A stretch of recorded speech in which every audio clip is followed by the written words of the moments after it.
En muchas ocasiones nos hemos preparado para hacer algo, sabemos que podemos lograrlo, pero hay una vocecita en nuestra cabeza que nos dice, tal vez no puede. Eso se llama inseguridad, pero ¿cómo hacer para controlarla? Porque muchas veces no tiene la razón. Está con nosotros el doctor Javier Contreras, él es psiquiatra, listo para contestar todas sus preguntas a través del Facebook Live. Muy buenos días, ¿cómo está? Muy buenas, muchas gracias por la invitación. Gracias a usted por venir. ¿Cómo impacta nuestro cerebro, nuestra química del cerebro, esa inseguridad que a veces tenemos y también el entorno? Tal vez devolvámonos un poquito en esa pregunta. Cuando nosotros percibimos algo del entorno, o alguna situación que nos estimula, usualmente una situación que sea percibida como amenazante, como algo que nos genere cierta inseguridad, usualmente en nuestro organismo se liberan unas sustancias que le llamamos neurotransmisores u otras sustancias que también se llaman hormonas que se han relacionado con la respuesta normal que todos tenemos ante situaciones estresantes, ante desafíos del entorno, por ejemplo. Entonces ocurre una serie de cambios químicos en el cerebro que nos lleva a adoptar una actitud, por así decir, todo nuestro organismo, todo nuestro cuerpo, una actitud que puede ser una actitud a veces de huida, otras veces más bien es una actitud de pelea más bien. Entonces eso es una reacción completamente normal. Muchas veces cuando esas interpretaciones o esas inseguridades que nos causa el entorno adquieren otro tinte más intenso, donde ya nos afectan el diario vivir, en nuestro desempeño, o además de eso se acompañan de otros síntomas, por ejemplo insomnio, o dificultad para concentrarse en el estudio o en el trabajo o en las relaciones interpersonales. Entonces cuando ya se acompaña de otras cosas y se convierte en un problema para la salud, pues le ponemos nombres y etiquetas, y en el caso de la psiquiatría le ponemos un nombre o una etiqueta de un trastorno de ansiedad, por ejemplo. Doctor, ¿en qué medida el entorno nos va cambiando? ¿Ya nosotros estamos condicionados genéticamente a reaccionar de cierta forma ante lo que sucede a nuestro alrededor, o podemos ir cambiando? Es una combinación de esos dos grandes elementos. Por un lado, la parte, como usted mencionaba, genética o la vulnerabilidad biológica que uno tiene a sufrir ciertas situaciones. Es decir, si yo vengo de una familia donde hay personas que sufren de ansiedad, es pues, muy probable que yo vaya a tener una mayor probabilidad de desarrollar ansiedad. Si además de eso he tenido un entorno que puede afectarme de forma negativa, con experiencias traumáticas que llamamos nosotros, pues eso va a determinar que en el futuro, es decir, en mi vida adulta, yo responda de una manera a veces un poco exagerada a los estímulos del entorno, es decir, que perciba el entorno de una manera más amenazante, y eso me genere otros síntomas, como yo le mencionaba anteriormente, que muchas veces requieren una atención profesional específica. Vero nos está contando, porque ella en este momento está en una etapa de posparto y siempre está con miedo, con un desasosiego. ¿Qué es lo que le pasa al cuerpo después del posparto y sobre todo qué puede hacer Vero?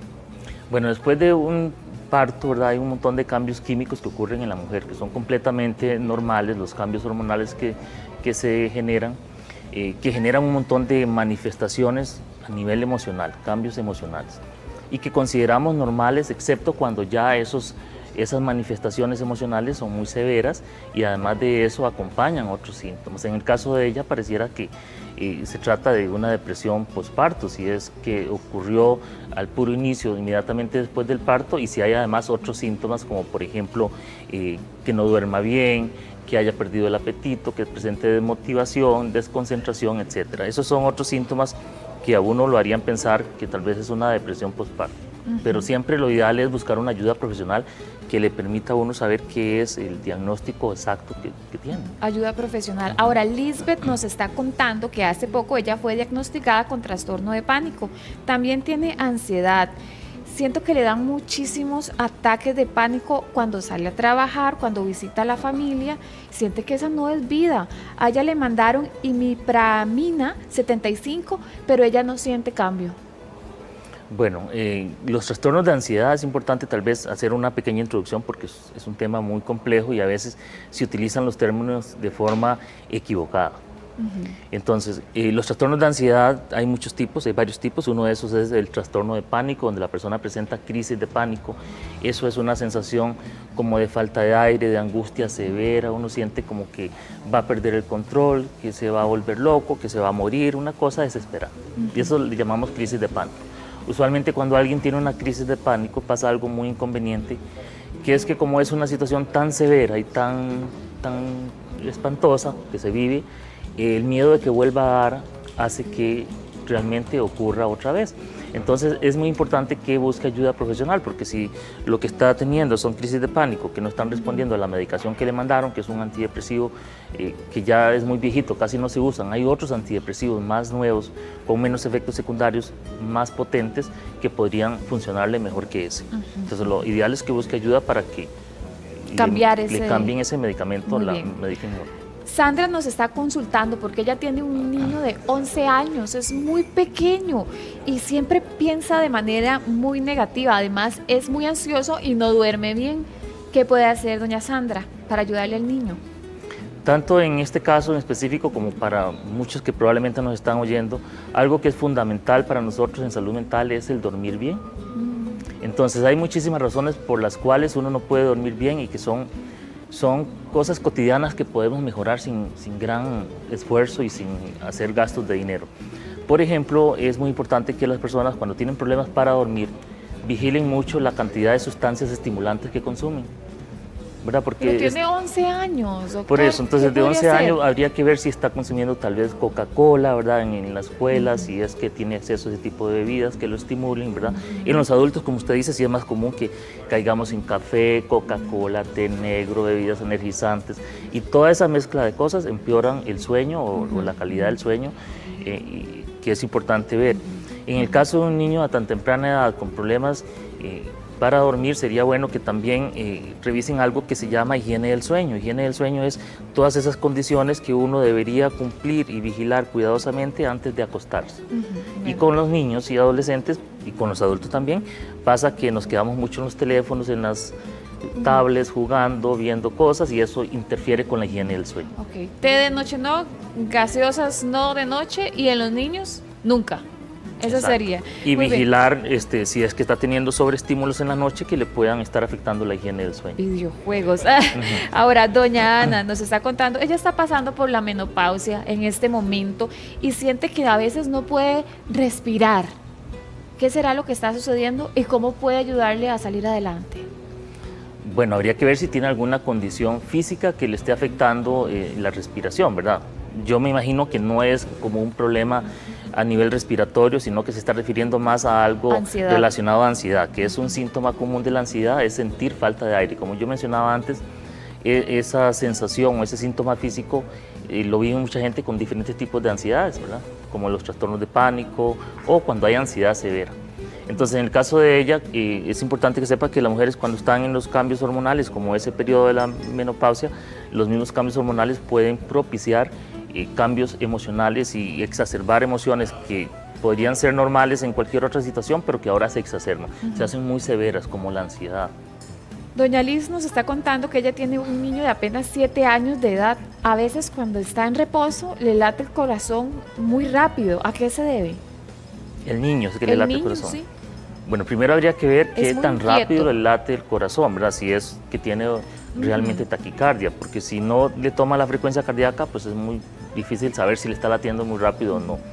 Yo preguntaría por otras características, si el niño es muy inquieto, si eso le ocurre cuando tiene alguna condición médica, por ejemplo, cuando está enfermo, cuando le tiene fiebre.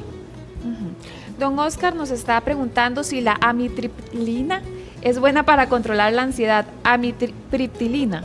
La amitriptilina es un antidepresivo. Es un antidepresivo muy de la misma familia del que mencionaron anteriormente, la imipramina. La amitriptilina, pero son antidepresivos que son muy viejitos, es decir, hay antidepresivos más nuevos, con mayor potencia y con menos efectos secundarios que utilizamos actualmente para tratar la ansiedad. Habría que ver por qué le mandaron amitriptilina, porque a veces se manda amitriptilina porque da sueño, entonces se manda en la noche. Pero hay otros antidepresivos mejores para tratar la ansiedad que la amitriptilina. Doña Cinia nos está contando que ella tiene 56 años de edad, hace muchísima actividad física. Ella dice, para lo que hago es para que cayera dormida de una, pero a veces le dan la 1 y 2 de la mañana. ¿Será que le va a dar la menopausia? Es lo que nos pregunta. 56 años de edad. Bueno, yo no le podría contestar si le va a dar la menopausia, pero sí le puedo decir que el ejercicio, como la mayoría ya sabemos, aunque no se practique tanto como uno quisiera, es que el ejercicio pues está muy relacionado con una mejor salud mental. Lo que hay que tener cuidado a veces es que hay personas que lo hacen muy tarde en la noche. Entonces hay que preguntarse si el hacer ejercicio muy tarde en la noche puede activar demasiado a la persona y entonces eso más bien no es conveniente para poder dormirse pronto. Pero si no fuera el caso hay que ver por qué no está durmiendo. ¿Cuáles son esos primeros pasos que tenemos que dar para buscar una solución a estos problemas? Volviendo al puro inicio de nuestra conversación, las emociones son completamente normales en todos nosotros, es decir, uno puede experimentar tristeza, puede experimentar miedo, puede experimentar ira y eso son son emociones que normalmente expresamos diariamente. Cuando ponemos atención a esas emociones y cuando decimos puede haber un problema, cuando las emociones son muy intensas, cuando son muy prolongadas en el tiempo, es decir, cuando ya uno no se logra recuperar de esa tristeza que me dio porque se me murió un gatito, entonces ya no me recupero esa tristeza y paso con esa tristeza más de 2 semanas, ya le llamo depresión. Entonces tenemos que hacer esa separación de que hay emociones que son completamente normales y cuando hablamos de patología o de enfermedad es cuando ya eso causa malestar en la persona, afecta su funcionamiento, afecta su calidad de vida, su concentración y específicamente pues les afecta el sueño, ¿verdad? Muy bien, doctor. Muchísimas gracias por todas sus respuestas, muy amables. Tenemos acá una pregunta de doña Miriam. Ahorita le contestamos fuera de cámara, ¿está bien? Gracias.